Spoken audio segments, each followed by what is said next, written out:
lifting up our voices, Praise crying the Lord. out for the Spirit of God to use us for His glory. So next to brothers and sisters. Every ounce of our own flesh, every Lock the vain door. imaginations has to be cast down. Yeah. We're here, fortunately and prayerfully, worshiping, singing, and praying that the Father will be glorified. Those fun fellas are a few of the 8 people hit with federal charges this week after blocking the door of a Michigan abortion clinic. And those anti-choice nutcases didn't just intimidate doctors. They prevented women from seeing their gynecologists and ultimately found themselves in a scuffle with police. In the light We're here to offer help to you. I know, I'm here for birth control, and I have an appointment. Yeah, this place murders children. We're not letting anybody in. No, that's not how There's other places you can go that aren't murdering children. And Jesus can save you. Eva, have you have any confirmation that Ma'am, you could rescue your grandbaby, your innocent grandchild. And this isn't an isolated incident. The mainstream media has stopped talking about abortion after last year's midterm elections, but that doesn't mean Republicans have stopped their war on reproductive rights. Across the country, state Republican parties are pushing new, more extreme abortion bans on their residents. In North Carolina, Republicans are debating sweeping new abortion restrictions that doctors warn would actually harm women. That bill would ban all abortions after 6 weeks, even though other states have seen preventable miscarriage deaths skyrocket after passing similar bills. Republicans in South Carolina are ready to do one better. They want an abortion ban from the moment of conception. They would also give citizens the right to sue any doctor they say is performing an illegal abortion. Now, a majority of North Carolina voters oppose these new restrictions. Unfortunately for them, Republicans don't care. And speaking of South Carolina, Nikki Haley is suddenly running away from her legacy as the author of South Carolina's abortion ban at 19 weeks. Haley previously voiced support for a federal ban on abortion. Now she's seen the polling, and Nikki really doesn't want to answer this question. Let's talk about abortion for a moment. The senior senator from South Carolina, Lindsey Graham, has proposed a federal ban on abortion. Would you sign that? We need consensus on this. Our goal Consensus on abortion. Would you support a federal ban? I think not a full-out federal ban, because I don't think that's been put on the table. I think what Lindsey Graham has put on the table is 15 weeks. And I think if we're looking at 15 weeks, what we need to understand is we are not okay with abortion up until the time of birth. And so we should at least decide, when is it okay? Nikki Haley knows there are plenty of Republicans talking about a total ban on abortion, like in Kentucky, where the state Supreme Court just ruled their near total ban on abortion can remain in place even as the case against it proceeds. Now, that's disappointing for Kentuckians. That comes after voters there rejected a ban on abortion at the ballot box just a couple months ago. And if Kentucky's up to no good, you can bet Tennessee is too. In that drama, pro-life groups are pushing for an abortion ban without exceptions, and they're backing it up with the promise to primary any Republicans who dare to compromise with Democrats. So why are anti-choice groups forcing Republicans to do something Republicans kept saying they wanted to do in the first place? The answer is actually pretty simple. After a brutal midterm election and some recent failed efforts to ban abortions in other states, Republicans are realizing just how politically dangerous their war on abortion is. That's certainly true in Colorado, where Republican unity shattered during the debate over 3 anti-abortion bills pushed by far-right extremists. Those bills caused a popular uproar among voters, and Republicans couldn't run fast enough from their own monster. And by the way, all 3 of those bills just failed. Mom, please turn away from here. You're an image bearer of God. You're beautifully and wonderfully made. Is that enough? Have you had enough? Is that enough of feeling really self-righteous this morning? It's 2022, and the disgusting antics of anti-abortion radicals are still making headlines every day. But activists aren't standing for it.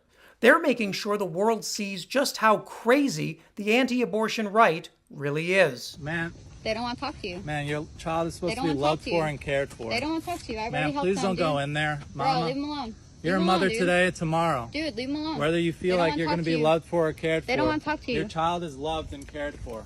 They don't want to talk to you, dude. Your child is providing for you to be Give it up, sustained dude. Come on. for. Come on, dude. You're being Please don't creepy. go in there and kill your child. Dude, come on now. What does God think of What is wrong that? with you, dude? Come on.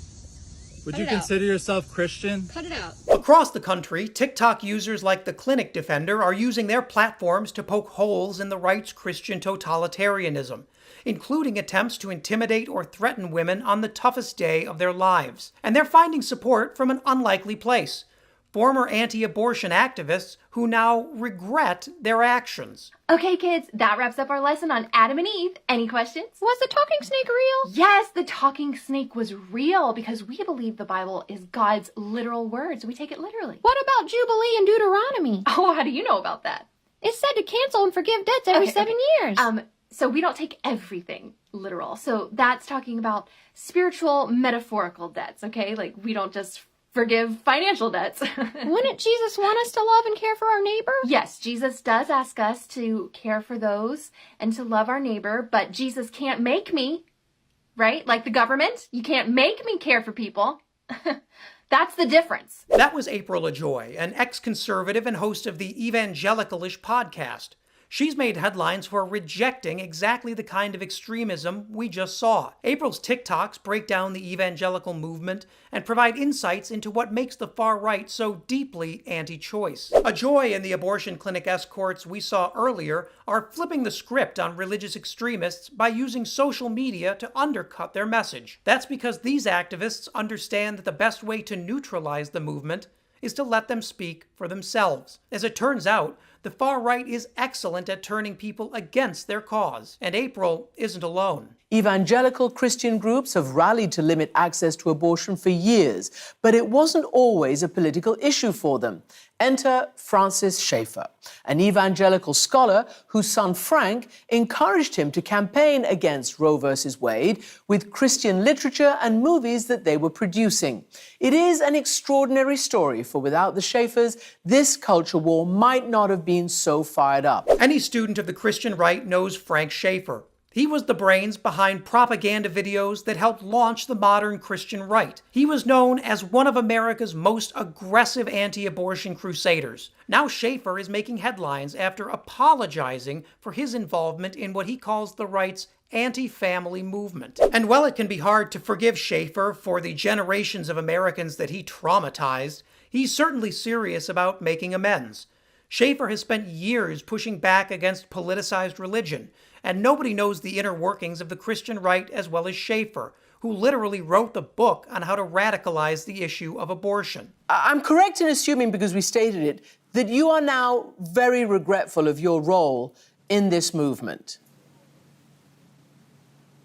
Yes, it's like hearing about someone else's life conducted on a different planet. You know, I did the work with my father and the pro-life movement in the 1970s. I'm now pushing 70 years old. This is 50 years ago. And as I look back, I can only say that not only do I regret the impact we had, of course, it was completely unforeseen. Schaeffer describes a movement where nepotism and close political connections did the driving, while actual faith took a back seat. He also highlights one of the biggest truths the Christian right doesn't want to admit, that Reverend Billy Graham, one of America's most influential evangelical pastors of all time, was unashamedly pro-choice, and Graham wanted nothing to do with what the Republican religious right was selling. The far right's political Christianity became so twisted, Schaeffer says, that it actually led to evangelicals campaigning against Jimmy Carter, America's first evangelical president. And as Schaeffer tells us, it wasn't about Carter's faith. It was about political deals that leaders like Jerry Falwell were cutting with then-candidate Ronald Reagan. Take a listen. Jimmy Carter was too decent a human being. He was compassionate to women. He was pro-choice. He was not a racist. He believed in integration. He wanted to increase voter rights for African Americans. Jerry Falwell was a segregationist. He was a far-right winger. He was a homophobe. And a nasty piece of work. It's as simple as that. And basically, Jerry Falwell and these other guys could not manipulate Jimmy Carter.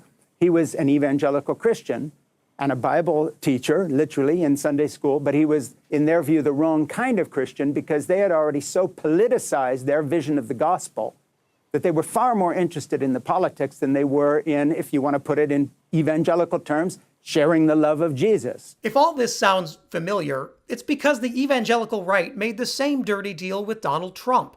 sacrificing what little Christianity they had left in order to grow their political power. That's the movement Schaeffer, April LaJoy, and others are trying to stop. But in the era of a Trumpified Supreme Court, the religious right is racking up more wins than ever, including on abortion. But unlike in the 80s, the right also faces an America where pro-choice advocates are more organized and more vocal than ever. And they have the power of the internet to amplify just how crazy these far-right fanatics are. That might not seem like much, given the federal government's foot-dragging around abortion, but documenting the extremism consuming our country is a job of critical importance. Without these videos to challenge the far-right propaganda narrative, many of these painful interactions might be written off as lies, or at best, isolated incidents. Now, we know better.